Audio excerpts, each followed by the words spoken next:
আসসালামু আলাইকুম international news বাংলায় আপনাদের স্বাগতম। শুরুতে থাকছে শিরোনাম। বিদেশিদের জন্য নতুন নিয়ম কার্যকর করল সৌদি আরব।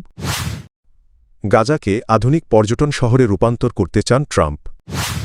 ইরান নীতি পরিবর্তন না করলে যুক্তরাষ্ট্র পরবর্তী পদক্ষেপ নেবে, মার্কিন দূত মাইক হুকাবি। মার্কিন আগ্রাসনের বিপরীতে ধ্বংসাত্মক জবাব দেওয়ার হুঁশিয়ারি ইরানের। ইরানকে লক্ষ্য করে মধ্যপ্রাচ্যের দিকে রণতরী পাঠানোর নির্দেশ ট্রাম্পের। সৌদি আরবে নন সৌদি নাগরিকদের জন্য রিয়েল এস্টেট মালিকানার নতুন বিধিমালা কার্যকর হয়েছে। বৃহস্পতিবার Saudi real estate general authority জানায়নন সৌদিদের রিয়েল এস্টেট মালিকানা বিধিমালা এখন থেকে বাস্তবায়ন শুরু হয়েছে। নতুন ব্যবস্থায় নন সৌদি নাগরিক অনাবাসী বিদেশি এবং বিদেশি কোম্পানিকে সম্পত্তি মালিকানার জন্য সরকার নির্ধারিত একক ডিজিটাল প্ল্যাটফর্ম সৌদি প্রপার্টিজ পোর্টালের মাধ্যমে আবেদন করতে হবে। যোগ্যতা যাচাই থেকে শুরু করে চূড়ান্ত নিবন্ধন সব প্রক্রিয়াই অনলাইনে সম্পন্ন হবে। বৈধ ইকামাধারী বিদেশিরা সরাসরি পোর্টালে আবেদন করতে পারবেন। সৌদি আরবে বসবাস না করা বিদেশিদের নিজ নিজ দেশের সৌদি দূতাবাসের মাধ্যমে ডিজিটাল পরিচয়পত্র নিয়ে আবেদন করতে হবে। আর সৌদি আরবে উপস্থিত নয় এমন বিদেশি কোম্পানিগুলোকে প্রথমে ইনভেস্ট সৌদি পোর্টালের মাধ্যমে নিবন্ধন করে প্রয়োজনীয় অনুমোদন নিতে হবে। কর্তৃপক্ষ জানিয়েছে রাজ্যের বিভিন্ন অঞ্চলে নন সৌদিদের সম্পত্তি মালিকানার সুযোগ থাকলেও রাজধানী রিয়াদ জেদ্দা এবং পবিত্র নগরী মক্কা ও মদিনায় অতিরিক্ত নিয়ন্ত্রণ থাকবে। মক্কা ও মদিনায় সম্পত্তি মালিকানা কেবল সৌদি কোম্পানি ও মুসলিম ব্যক্তিদের জন্য সীমাবদ্ধ থাকবে। এসব এলাকার জন্য আলাদা জনভিত্তিক বিধিমালা 2026 সালের প্রথম প্রান্তিকে ঘোষণা করা হতে পারে।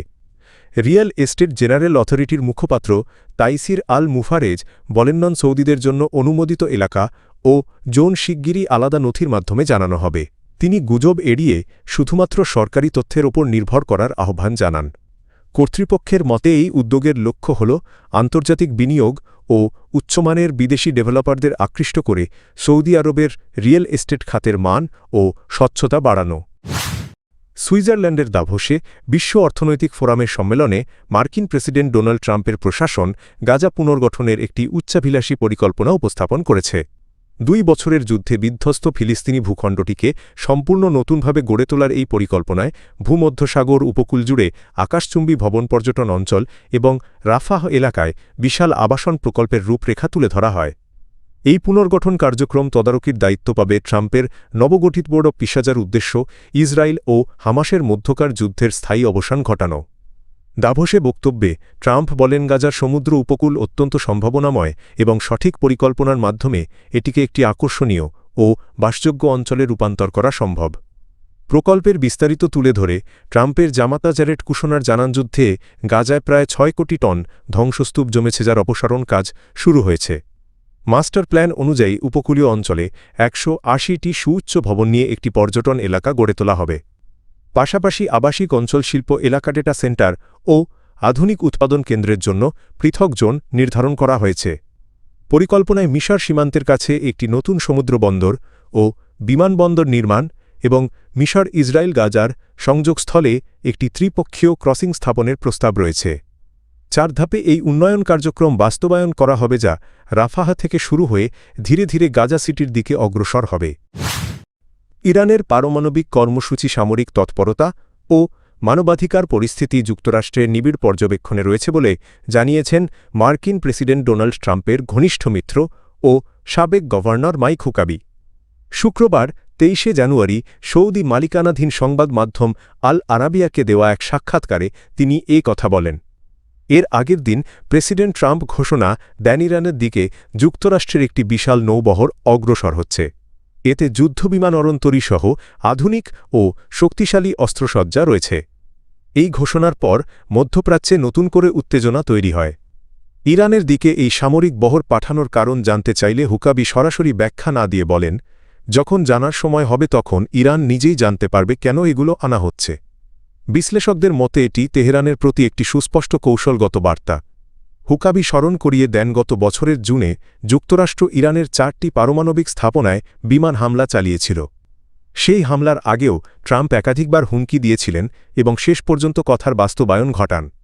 তিনি বলেন, প্রেসিডেন্ট ট্রাম্প যা বলেন সেটাই করেন, ইরান সেটা কঠিনভাবেই বুঝেছে। তার ভাষ্য অনুযায়ী ট্রাম্প প্রশাসন স্পষ্ট করে জানিয়েছে ইরানকে কখনোই ইউরেনিয়াম মজুদ বাড়াতে বা পারমাণবিক অস্ত্র অর্জনের সুযোগ দেওয়া হবে না। শুরুতে তেহরান এই হুঁশিয়ারিকে গুরুত্ব না দিলেও পরে বাস্তবতার মুখোমুখি হয়। মার্কিন প্রেসিডেন্টের পক্ষ থেকে তেহরানের ওপর হামলার প্রচ্ছন্ন হুমকির জবাবে কঠোর সতর্কবার্তা দিয়েছে ইরান। দেশটির শীর্ষ সামরিক কমান্ডার মেজর জেনারেল আবদুল্লাহি বলেছেন, যুক্তরাষ্ট্র যে কোনো ভুল হিসাব নিকাশের পরিণতি সম্পর্কে খুব ভালোভাবেই অবগত। শুক্রবার ২৩ জানুয়ারি তাসনিম নিউজ এজেন্সিকে দেওয়া বক্তব্যে তিনি বলেন, ইরানের প্রতিরক্ষা সক্ষমতা কেবল কাগজে কলমে নয়, এটি বাস্তব সক্রিয় ও অটল। ইরানি জাতির নিরাপত্তা বা স্বার্থে আঘাত এলে প্রথম ধাপেই মধ্যপ্রাচ্য সহ বিভিন্ন অঞ্চলে অবস্থিত যুক্তরাষ্ট্রের সব সামরিক ঘাঁটি প্রভাবকেন্দ্র ও মার্কিন স্বার্থ ইরানের সশস্ত্র বাহিনীর জন্য বৈধ ও সহজ লক্ষ্যবস্তুতে পরিণত হবে। জেনারেল আবদুল্লাহি বলেন, ইরানের সামরিক শক্তির মূল ভিত্তি জনগণের অকুণ্ঠ সমর্থন, জাতীয় দৃঢ়তা এবং দেশীয় প্রযুক্তি নির্ভর সক্ষমতা। এই শক্তি অতীতে বহুবার বাস্তব যুদ্ধে প্রমাণিত হয়েছে এবং শত্রুর কৌশলগত পরিকল্পনা নস্যাৎ করেছে। তিনি জোর দিয়ে বলেন, ইরান কখনোই যুদ্ধ শুরু করেনি এবং ভবিষ্যতেও আগ্রাসনের কোনো অভিপ্রায় নেই। তবে আক্রান্ত হলে আত্মরক্ষার অধিকার প্রয়োগে কঠোরতম প্রতিশোধ নিতে এক মুহূর্তও দ্বিধা করবে না তেহরান। মার্কিন প্রশাসনের উদ্দেশ্যে সতর্কবার্তায় তিনি বলেন, ইরানের সামরিক শক্তিকে অবমূল্যায়ন করা হলে তা যুক্তরাষ্ট্রের জন্য একটি বড় ঐতিহাসিক ভুল হবে। বর্তমানে যে কোনো ধরনের হুমকি মোকাবিলায় ইরানের প্রতিরক্ষা ব্যবস্থা সর্বোচ্চ সতর্ক অবস্থায় রয়েছে বলেও দাবি করেন তিনি। সুইজারল্যান্ডের দাভোসে ওয়ার্ল্ড ইকোনমিক ফোরামের সম্মেলন শেষে যুক্তরাষ্ট্রে ফেরার পথে ইরানের বিষয়ে নতুন করে কঠোর বার্তা দিয়েছেন মার্কিন প্রেসিডেন্ট ডোনাল্ড ট্রাম্প। বৃহস্পতিবার ২২ জানুয়ারি তিনি বলেন, যুক্তরাষ্ট্র ইরানের দিকে নিবিড় নজর রাখছে এবং দেশটির দিকে একটি বড় সামরিক শক্তি এগোচ্ছে।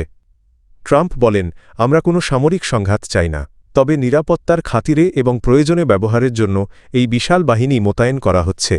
গত সপ্তাহে ইরান ইস্যুতে সামরিক হুমকি থেকে কিছুটা পিছু হটার পরও তিনি এই ঘোষণা দেন। তিনি দাবি করেন, তার সামরিক হুমকির কারণেই ইরান সরকার ৮০০ জনের বেশি বিক্ষোভকারীকে মৃত্যুদণ্ড দেওয়ার পরিকল্পনা থেকে সরে এসেছে। তবে ইরানি কর্মকর্তারা এ দাবি সরাসরি অস্বীকার করেছেন। ইরানের রাষ্ট্রীয় গণমাধ্যমের তথ্যমতে ডিসেম্বরের শেষ দিকে শুরু হওয়া সরকার বিরোধী আন্দোলনে এখন পর্যন্ত মোট ৩,১১৭ জন নিহত হয়েছেন। এর মধ্যে ২,৪২৭ জন বেসামরিক নাগরিক ও নিরাপত্তা বাহিনীর সদস্য। এদিকে ইরানের পররাষ্ট্রমন্ত্রী আব্বাস আরাঘচি মঙ্গলবার ওয়াল স্ট্রিট জার্নালে লিখিত এক নিবন্ধে হুঁশিয়ারি দিয়ে বলেন, যুক্তরাষ্ট্র যদি হামলা চালায় তাহলে তেহরান তাদের কাছে থাকা সব সক্ষমতা ব্যবহার করে পাল্টা জবাব দেবে। তিনি জানান, ইরানের শক্তিশালী সশস্ত্র বাহিনী পূর্ণ শক্তিতে প্রতিশোধ নিতে এক মুহূর্ত দ্বিধা করবে না। যুক্তরাষ্ট্রের দাবি, ইরানের পারমাণবিক কর্মসূচি ঠেকাতেই তারা সামরিক উপস্থিতি জোরদার করছে। অন্যদিকে ইরান সরাসরি যুদ্ধের হুঁশিয়ারি দিয়ে সম্ভাব্য সংঘাতের ভয়াবহতা সম্পর্কে বিশ্বকে সতর্ক করছে।